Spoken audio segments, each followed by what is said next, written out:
والإسلام ديني ومحمدا رسول الله ويقيني. Malam ini kita menyadarkan diri kita, terlebih lagi yang berceramah, jangan kau hanya sampai menyampaikan ayat saja. Hai Abdul Somad, apakah kau yang bicara itu hatimu sudah hidup? Senantiasa merasakan diri, aku orang paling hina, aku orang paling kotor, ditempelkan kening ke lantai di tempat yang diinjak tapak kaki, mengatakan bahwa aku bukan siapa-siapa.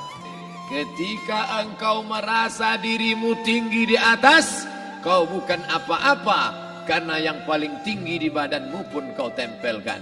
Tapi saat kau jatuh, rendah, down, stres, kau jangan merasa rendah, karena kau tegak berdiri di hadapan Allah. Kau angkat dua tangan, Allahu Akbar. Di dalam diri ini disebut dia dengan qalb. Kenapa disebut qalb? Orang Arab menyebut qalb qallaba, karena sifatnya berbolak-balik. Pada saat selesai salat, astaghfirullahalazim, tidak ada yang paling bersih, dia bersih. Tapi pada saat petang sore hari, yusbihu mu'minan, paginya putih, bersih, tak bernoda. Wa yumsi kafiran, petangnya hitam. Makanya dari pagi dibersihkan. Solat subuh bersih, solat zuhur bersih, condong matahari solat asar bersih, tenggelam matahari solat maghrib bersih, sempurna gelap malam solat isya bersih, tengah malam bangun tahajud munajat di tengah malam orang tertidur. Wa tusalli bil laili wan nasu niyam, engkau tegak di waktu malam di saat orang semua sedang tenggelam dalam lelap tidur panjang, tapi engkau menangis meratap mengenang dosa begitu banyak. Sab'atun yuzilluhumullah, di antara 7 yang mendapatkan naungan Allah. Yauma la zilla illa zilluh, hari itu tak ada naungan kecuali naungan Allah. Di antara yang mendapatkan naungan itu adalah rajulun zakarallah, orang yang berzikir, munajat, muhasabah diri di tengah malam, sunyi, sepi, fafadat ainahu, menetes air matanya. Berapa banyak sudah harta dititipkan Allah, berapa kupakai untuk zakat, wakaf, infak, sedekah, wasiat, hibah, ghanimah, harta rampasan perang di zaman Nabi. 7 harta yang akan menolong di hadapan Allah, 1 pun tak dipakai. Umur diberikan Allah 40, 60, 70. Berapa yang kupakai untuk menolong agama Allah? Berapa yang kupakai untuk mengingat Allah? Mata, tangan, telinga, kaki akan diminta tanggung jawab di hadapan Allah. Al-yawma nakhtimu ala afwahihim, mulut terkunci. Wa tukallimuna aydihim, tangan akan bicara. Wa tashhadu arjuluhum, kaki akan bersaksi di hadapan Allah. Siapa yang bisa menolong waktu itu? Kalau pernah tangan ini saat punya kekuasaan, 1 coretan tanda tangan bisa mempermudah urusan masjid. Sebutir kekuasaan yang dititipkan Allah bisa dipakai menolong agama Allah. Itulah yang akan menolong di hadapan Allah. Apa yang disampaikan malam ini, semua biaya pengurusan masjid 0. Itulah sesungguhnya yang akan menolong di hadapan Allah. Adapun harta yang disimpan, tabungan, deposito, tanah, rumah, kendaraan, semua akan tinggal menjadi harta warisan. Lalu yang kita bawa mati apa? Dulu dibangga-banggakan, dihormati, dimuliakan. Yang kami muliakan Al-Mukarram, Al-Ustad. Tapi pada saat tiba masanya, yang kita bawa tak lain tak bukan innallaha la yanzuru ila ajsamikum. Allah tak menengok badan, fisik, bentuk tubuh, baju. Ini sampulnya saja. Wala ila suwarikum, Allah tak menengok rupa, wajah. Walakin yanzuru ila qulub, hati kamu yang bersih itulah yang kau bawa menghadap Allah Subhanahu wa taala. Yauma la yanfa'u malun, harta tak berguna, wala banun, anak tak bisa menolong. Harta tak berguna, anak tak mampu menolong. Illa man atallah, kecuali orang yang datang menghadap Allah biqalbin salim, dengan hati yang bersih, hati yang tulus, hati yang memercikkan cahaya iman, hati yang bersih dari hasad, busuk hati, sum'ah, riya, takabbur. Itulah yang menolong di hadapan Allah Subhanahu wa taala. Tulang, kulu, kulit, darah, lemak, sumsum akan menjadi santapan cacing tanah. Begitu besok pagi pintu kamar tak bisa diketuk, istri bolak-balik membangunkan tak terjaga, dipegang pipi sudah sejuk macam es batu, tanda jantung tak lagi berdetak, maka darah mulai berubah menjadi nanah, busuk. 1, 2, 3 hari kalau tidak disuntik formalin, jasad paling busuk jasad manusia, karena semua dia makan herbivora, tanaman saja. Tapi kita ini omnivora, semua masuk. Maka begitu mati, paling bagus orang Islam paling cepat dikuburkan. Selesai acara pemakaman, habiskah masalah, muncul masalah baru. Disitulah kita baru sadar. Apa kata Imam Ali radhiyallahu an? An-nasu niyam. Semua manusia waktu hidup itu tidur. Bapak tidur, ibu tidur, saya tidur. Semua orang waktu hidup itu tidur. Falamma matu, ketika dia mati, disitulah dia baru terjaga dari tidur panjang. Saat Israel mencabut nyawa, ditarikkannya adalah satu centapan yang kuat.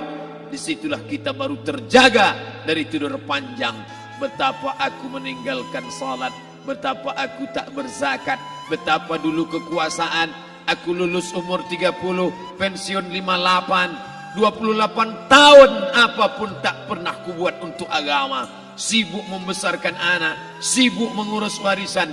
Anak pun tak ingat dengan kita, karena kita lupa menanamkan pendidikan agama di dalam otak kepalanya.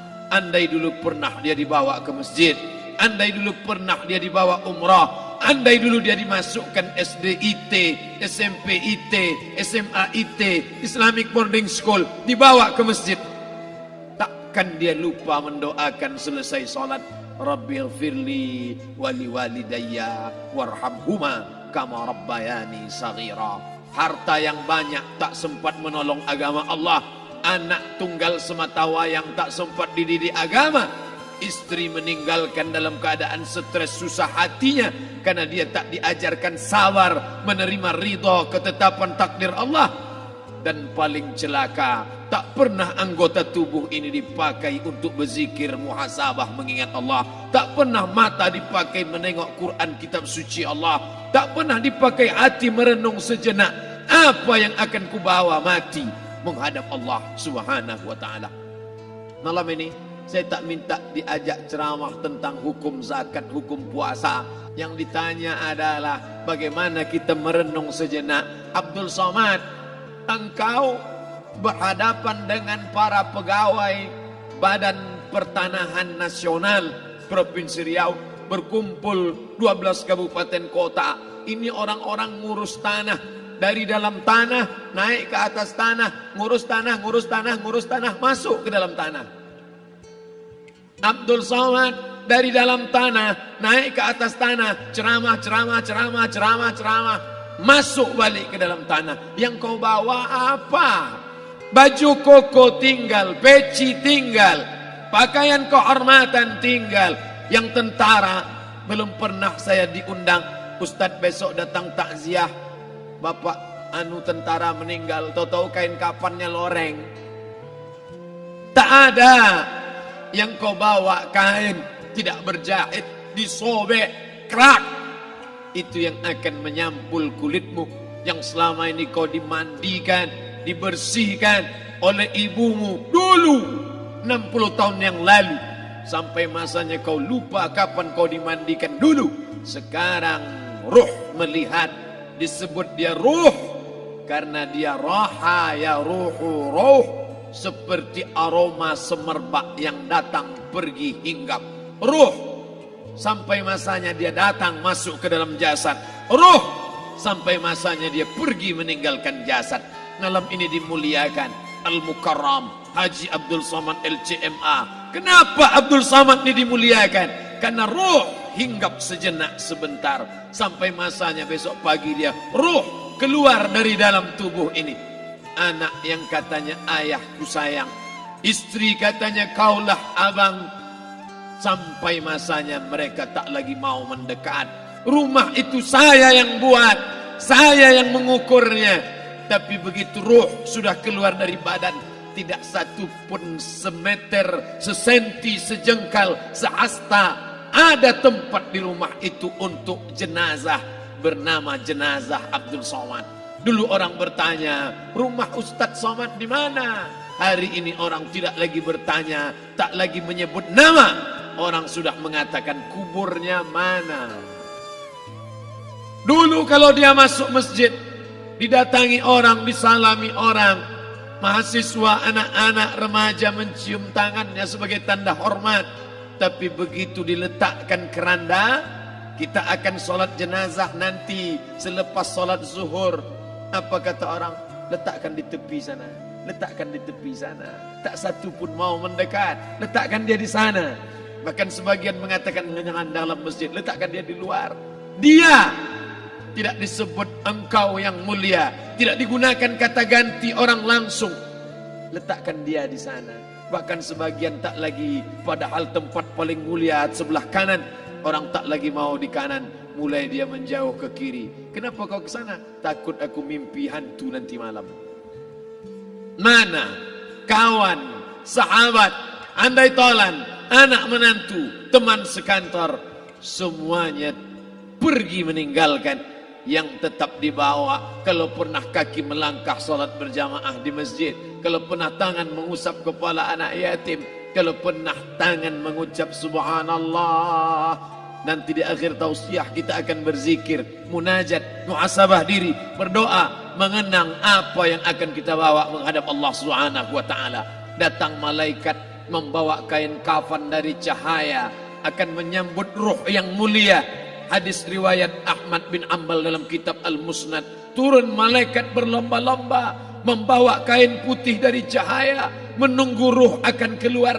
Ruh menetes seperti embun di ujung daun. Daun tidak bergoyang, ranting tidak patah. Ruh menetes pelan turun ke dalam kain kafan, dibawa malaikat ke pintu langit. Tak sabar mereka menyambut. Inikah dia yang selama ini berjamaah? Inikah yang dulu ketika dititipkan kekuasaan menolong agama Allah? Kam min masyhurin fil ardi walam yakun ma'rufan fis sama. Berapa banyak yang masyhur terkenal di bumi, malaikat tak mengenal dia. Ini roh siapa? Tapi ini bukan LCMA, dia bukan ustadz, dia bukan ulama, tapi imannya dalam, kekuasaan dipakai menolong agama Allah. Ruhnya keluar di bawah, semua malaikat mengucapkan salam. Inilah orang yang selama ini kami tunggu-tunggu, catatannya sudah lama.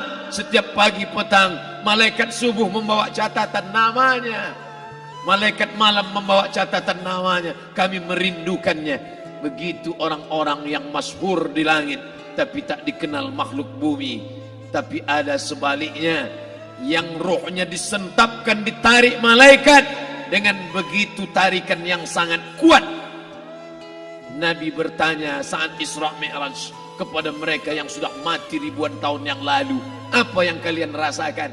Yang satu mengatakan seperti tebasan pedang di tempat yang sama beratus kali. Yang satu mengatakan seperti kambing yang dikuliti hidup-hidup. Yang satu mengatakan seperti mata kail pancing ditarik dari kulit yang basah. Maka kita berdoa setiap selesai salat, Allahumma hawwin alaina, ringankan kami ya Allah, fi sakaratil maut, di saat sakaratul maut yang amat sangat menyakitkan itu. Dan mereka yang pergi tak pernah kembali, mereka yang mati tak pernah bercerita, kecuali hanya kepada Sayyidina wa Maulana Muhammad sallallahu alaihi wasallam. Di saat malam pertama di tempat yang gelap, di tempat yang tak pernah diimpikan oleh orang, tapi kita tetap melewati dan merasakannya. Perlahan-lahan cacing tanah, ular-ulat kalajengking akan menggerogoti kulit yang selama ini dimandikan, selama ini dipakaikan sampo yang mahal, selama ini dioleskan pelembab yang lembut. Tapi ternyata sebelum roh keluar jasad, setelah keluar dia hanya akan menjadi santapan cacing tanah, hancur berkeping hari demi hari. Yang pertama kali membusuk adalah mata, karena dia berisi cairan. Cairan ini mengering, busuk dan berlubang. Lalu kemudian usus sebulan di dalam tanah, mulai dia menggelembung masuk angin dan dia meletus pecah. Cacing-cacing tanah mulai datang menggerogoti, memakan. Habis lemak, tulang, kulit, bulu, sumsum, darah, jantung, empedu, limpa, buah pinggang.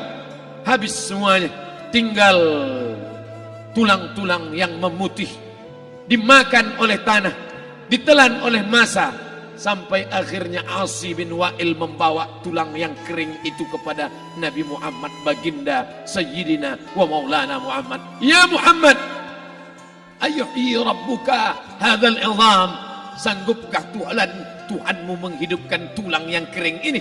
Nabi diam tak menjawab, sampai akhirnya datang Jibril alaihi salam membawakan wahyu. Qul, katakan kepada dia. Ayat ini dibaca malam Jumat. Bapak Ibu semua hafal, kita baca. Qul yuhyiha allazi ansha'aha awwala marrah wa huwa bikulli khalqin alim.